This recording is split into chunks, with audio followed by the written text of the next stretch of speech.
বায়ু আদিম আর্যগণের আরাধ্য দেব ছিলেন, সুতরাং সে জাতির ভিন্ন ভিন্ন শাখার মধ্যে পূজনীয় ছিলেন। প্রাচীন ইরানীয়দের অবস্থা নামক চেন্দ ভাষায় লিখিত ধর্ম পুস্তকে বায় দেবের উল্লেখ আছে। প্রথম সমন্তা শুঙ্গের প্রথম ঋকের টিকার জাস্কের নিরুক্ত হতে যে অংশ উদ্ধৃত হয়েছে তাতে প্রাচীন হিন্দুদের প্রধান দেবগণের মধ্যে বায়ুর নাম আছে। পেষণ করলে দুধের ন্যায় শ্বেতবর্ণ এবং ঈষৎ অম্লরস নির্গত হয়, তাই মাদক অবস্থায় পরিণত করে পূর্বকালে যজ্ঞে ব্যবহৃত হতো। প্রাচীন আর্যদের মধ্যে সমরসের ব্যবহার ছিল, অতএব সে আর্য জাতির শাখায় ইরানীদের মধ্যে সোমের ব্যবহার ও উপাসনা ছিল। তারা সোমকে হওমা বলতেন ও যজ্ঞে এর অভিশাপ দিতেন।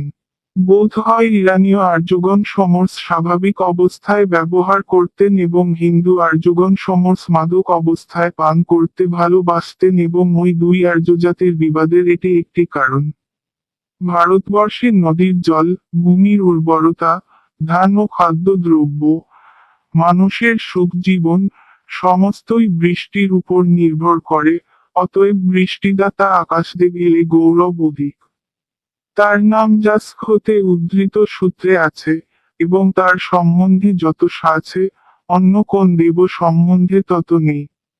মিত্র আর্ধদিগের একজন উপাস্য দেবতা ছিলেন, সুতরাং প্রাচীন হিন্দু ও ইরানীয় উভয় শাখার মধ্যে তার অর্চনা দেখা যায়। ইরানীয়দের মধ্যে মিথ আলোক বা সূর্য বলে পূজিত হতেন, হিন্দুদের মধ্যে মিত্র আলোক বা দিবা বলে পূজিত হতেন। বরুণ আর্য দের আরো পুরাণ দেবতা। আবরণকারী বুধাতু হতে নৈশ আকাশকেই আর্যগণ বরুণ বলে পূজা করতেন, এবং সে দেবকে গ্রীকগণ ইরানীয়গণ বরণ ও হিন্দুগণ বরুণ নামে জানেন। মৈত্রম বই অহরিতি শ্রুতে তারা চিহ্ন ঘুরতে চ বারুণী রাত্রি। সায়ন আকাশ জলীয়, এ বিশ্বাস হতে অবশেষে বরুণ জলের দেব বলে পরিগণিত হলেন।